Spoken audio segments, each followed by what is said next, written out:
Good morning student, myself Mohammad Shahzade sir and now once again I'm going to start your next video lecture। बच्चों last lecture में जो मैंने आपको forward already कर दिया था, हम लोग पार्टनरशिप के बारे में बात कर रहे थे कि पार्टनरशिप में कितने मेंबर होते हैं, क्या वर्क होता है, ये सारी चीज़ें। फिर हमने आपको बताया था कि माइनर पार्टनर कौन होता है। The partnership act 1932 does not permit a minor be become a partner in the partnership firm. The minor can only be admitted to the benefit of the existing firm। यानी कोई भी ऐसा बंदा जिसकी as जो है अंडर 18 है, 18 साल से कम है, वो किसी भी बिजनेस में पार्टनरशिप फर्म में इन्वॉल्व नहीं हो सकता। अगर मान लेते हैं कि वो अगर किसी वजह से भी अगर उसको पार्टनर, उसके पास पैसे हैं, मान लेते हैं उसके पूर्वज के पैसे या उसके फादर ने उसको पैसे दिए हैं, दादाजी का पैसा उसके पास है, कहीं से भी उसके पास पैसा है और मजबूरन है कि उसके बगैर कोई भी उसके पास पैसा है और किसी के पास जो है कोई प्लान है, तभी तो वो बिज़नेस मिलकर करना चाहता है पार्टनरशिप का, तो उसको जो है आप पार्टनरशिप फर्म में तो एज ए पार्टनर इन्वॉल्व तो कर लेंगे, बट वो एक्टिव पार्टनर नहीं रहेगा। क्यों एक्टिव पार्टनर नहीं रहेगा? क्योंकि वो सिर्फ प्रॉफिट में हिस्सेदार होगा, किसी भी वर्क में आपके जो है पूरा का पूरा जो है कॉपरेट नहीं करेगा। ये किसका एक्ट है भाई? 1932 पार्टनरशिप एक्ट का, कि कोई भी अंडर 18 बंदा जिसको आप पार्टनर बना रहे हैं वो सिर्फ प्रॉफिट में इन्वॉल्व होगा, ना कि आपके किसी भी वर्क में। ठीक है, अगर वो चाहे तो भले अपनी मर्जी से इन्वॉल्व हो सकता है, मगर उसके आपके ऊपर आप प्रेशर नहीं डाल सकते। क्लियर है इतना? अब एक बहुत इंपॉर्टेंट टॉपिक है फॉर्मेशन ऑफ पार्टनरशिप फर्म। ठीक है ना, जैसे पार्टनरशिप फर्म को हम कैसे बनाते हैं। तो जैसे मान लीजिए किसी शॉप को, किसी कंपनी को, किसी स्कूल को बनाने के लिए नियम कानून है, उसी तरीके से पार्टनरशिप डीड बनाई जाती है। पार्टनरशिप डीड का मतलब जो है पार्टनरशिप फर्म को बनाने का नियम, जो पार्टनरशिप बिजनेस के स्टार्ट करने से पहले ही इसको बना लिया जाता है। और ऑनेस्टली बताएं तो जब आप 12th क्लास में पहुंचेंगे तो पार्टनरशिप से रिलेटेड आपको पूरा का पूरा 4 चैप्टर पढ़ना है, वो भी न्यूमेरिकल पोर्शन का। ठीक है ना, partnership introduction, partnership admission, partnership retirement and death and partnership dissolution, 4 chapter पढ़ने हैं। तो ये पहले ही आपको सबसे पहले ही टॉपिक, सबसे पहले ही पेज पे, सबसे पहले ही चैप्टर में इसको पढ़ाया जाएगा। That's name is partnership deed. The document continuing the terms and conditions of the partnership agreement is known as partnership deed. यानी कि जो है आपने पार्टनरशिप बिजनेस को स्टार्ट करने से पहले जो पार्टनरशिप को चलाने के लिए जो आपने डॉक्यूमेंट बनाया है, उसी को हम लोग क्या कहते हैं? पार्टनरशिप डीड कहते हैं। यानी इसके अंदर जितने भी रूल्स एंड रेगुलेशंस राइट कर दिए हैं, उसी को आपको एनी हाउ आपको फॉलो करना है। It is a stamp paper on which the rules, regulations and term and condition of partnership are written. यानी कि इसमें ना एक तरीके से स्टाम्प पेपर पे rules and regulation and term and condition बाकायदे लिखा रहता है, और इसको एज इट इज़ आपको write. It also content the right and duties of the partnership firm, और इसमें राइट एंड ड्यूटी भी राइट की जाती है, जिसको हर हालत में आपको फॉलो करना है। तो इसमें क्या क्या इसके इंपॉर्टेंट्स वर्क है। तो पहला पॉइंट है नेम ऑफ द फर्म। पहले तो किसी भी पार्टनरशिप का फर्म का नाम होना चाहिए, उसका एड्रेस और पार्टनर का एड्रेस होना चाहिए उसी में।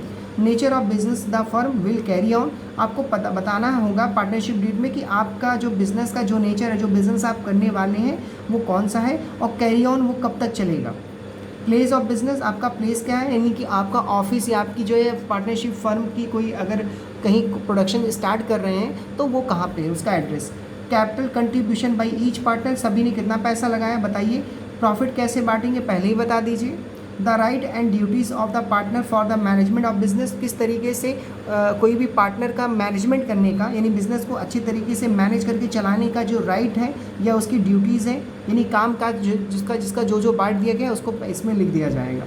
The mode of maintaining accounts, और यहाँ पे अकाउंट भी मेंटेन किया जाएगा, तो यहाँ पे ये भी बता देना है कि कौन अकाउंट मेंटेन करेगा।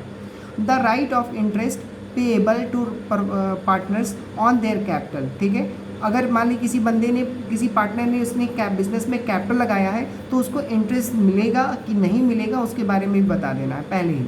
The rate of interest to be paid by partner on amount withdrawn by them. अगर मान लीजिए कि अगर किसी ने कहा कि मैं बिज़नेस में कैपिटल लगाया हूँ, उस पर मुझे इंटरेस्ट चाहिए, या किसी ने कहा मैं लोन दूंगा, अगर कुछ भी कभी बिज़नेस फर्म को अगर पैसे की ज़रूरत पड़ती है, अगर मैं लोन दे देता हूँ तो उस पर इंटरेस्ट भी चार्ज करेंगे। और अगर कभी भी पार्टनर को अगर बिज़नेस से कोई चीज़ निकालनी है, यानी पैसा या कोई भी गुड्स निकालना है, तो वो निकाल भी सकता है। The amount of salary payable to partners, अगर कोई मान लीजिए दो पार्टनर मिलकर काम कर रहे तो एक पार्टनर बीमार पड़ गया और दूसरा पार्टनर उसका काम करता है, तो पहले ही बता दीजिए कि अगर मान लीजिए किसी पार्टनर के ना रहने पे अगर वो दूसरा पार्टनर उसका भी काम अगर देखता है या करता है तो उसके बदले में वो उससे सैलरी चार्ज कर सकता है अगर वो चाहे, तो इसमें पहले ही आप बता देंगे।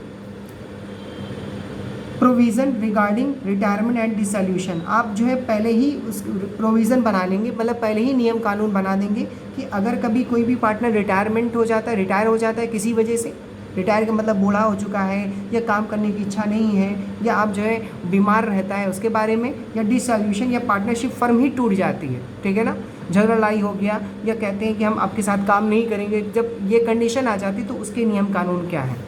फिर है मेथड ऑफ सॉल्विंग डिस्प्यूट्स का मतलब अगर मान लीजिए कोई उस पर क्लेम वगैरह या केस वगैरह कर दिए, कोई दिक्कत आ जाए तो किस तरीके से लोग उसको सॉल्व करेंगे हैं। Whether interest is payable on the loan provided by partners, अगर किसी ने लोन प्रोवाइड किया है उस पर, मतलब बिजनेस को लोन के रूप में दिया है पार्टनर ने पैसा, तो उसको इंटरेस्ट मिलेगा कि नहीं मिलेगा वो पहले ही आप उसको क्या कर देंगे बच्चा, बता देंगे। जो मेन टॉपिक है मैंने ऑलरेडी आपको एक्सप्लेन कर दिया। अब देखो यहाँ पे क्या है कि difference between partnership and sole proprietorship. Sole proprietorship का मतलब अकेला बंदा जो बिजनेस करता है, पार्टनरशिप का मतलब कम से कम दो। तो गवर्नमेंट का एक्ट है भाई 1932 और इसमें कोई एक्ट ही नहीं बना है। नंबर ऑफ मेंबर इसमें मिनिमम होते हैं 2, मैक्सिमम होते हैं 20, बैंकिंग सेक्टर में 10, मगर अब इसको चेंज करके 2014 के अकॉर्डिंग 2 से 50 कर दिए गए, इसमें 20। और यहाँ पे आइए, ये only 1 member that is owner, यहाँ पे खाली एक बंदा होता है। Basis of formation agreement called partnership deed, इसमें जो एग्रीमेंट बनता है उसको पार्टनरशिप डीड कहते हैं, इसमें एग्रीमेंट ही नहीं होता है। Partners jointly bear the risk, इसमें सभी लोग मिलकर रिस्क सहेंगे अगर नुकसान हो जाता है, इसमें तो वो अकेला सहेगा। Larger finance as compared to sole trader because all the partners contributed capital, यहाँ पे सारे लोगों ने पैसा दिया तो ज़्यादा कैपिटल हो जाता है, यहाँ पे कैपिटल कम होता है। All the partner must be considered for taking decision, so decision can be delayed, ठीक है ना। कब यहाँ पे सभी लोग मिलजुल करके पार्टनरशिप में डिसीज़न लेते हैं, तो कभी भी किसी भी काम को करने के लिए अगर पार्टनरशिप में कोई डिसीज़न लेना हो तो इसमें डिले हो सकता है, मगर यहाँ पे तुरंत डिसीज़न होता है। डिवीज़न ऑफ प्रॉफिट, यहाँ पे प्रॉफिट जो होगा वो पार्टनरशिप डीड में अगर आपने कह दिया कि प्रॉफिट कैसे बांटा जाएगा तो उस तरह बांटेंगे, यहाँ पे अकेला बंदा पूरा का पूरा प्रॉफिट को क्या करेगा, अफोर्ड कर लेगा। Same condition. अब दूसरा क्या है भाई, पार्टनरशिप में और जॉइंट हिंदू फैमिली में डिफरेंसेस है, ठीक है ना, ये तो ऑलरेडी पढ़े हुए हैं, तो ओरली बताएंगे हम आपको। इसमें 1932 एक्ट काम करता है, इसमें जो Hindu family joint Hindu family act काम करता है, इसमें मिनिमम 2 लोग होते हैं, मैक्सिमम 20, और 2014 के अकॉर्डिंग 50, इसमें मिनिमम तो मैक्सिमम नो लिमिट होती है, मगर सारे के सारे फैमिली मेम्बर के सदस्य होने चाहिए इसमें member. A female can be an active partner in partnership firm, इसमें कोई भी फीमेल पार्टनरशिप पार्टनर बन सकती है, और इसमें इसमें जो है वो कोई भी फीमेल इसमें पार्टनरशिप जॉइंट हिंदू फैमिली में पार्टनर या जॉइंट हिंदू फैमिली में काम बिजनेस में नहीं कर सकती। All the partner manage and control the partnership firm, सभी करते हैं, इसमें कौन मैनेज करता है भाई, कार्ता करता है, ठीक है ना। इसमें लायबिलिटी सभी पार्टनर की अनलिमिटेड होती है, इसमें लायबिलिटी किसकी अनलिमिटेड होती है, कार्ता की। इसमें प्रॉफिट सभी लोग इक्वली डिस्ट्रीब्यूट करते हैं, इसमें equal share is profit of for all the members, इसमें सारे लोग मिलकर काम किए तो सभी का प्रॉफिट इक्वली होता है। Minor can not be a partner, इसमें माइनर का पार्टनर नहीं होता है, इसमें जो बिजनेस में वो उसका मेंबर कहलाता है। क्लियर इतना। तो ये इसके कुछ पार्टनरशिप के मैंने टॉपिक मैंने आपको एक्सप्लेन किए हैं। अब हम बात करें कोऑपरेटिव ऑर्गेनाइजेशन, जो नेक्स्ट लेक्चर में मैं आपको फॉरवर्ड करूँगा।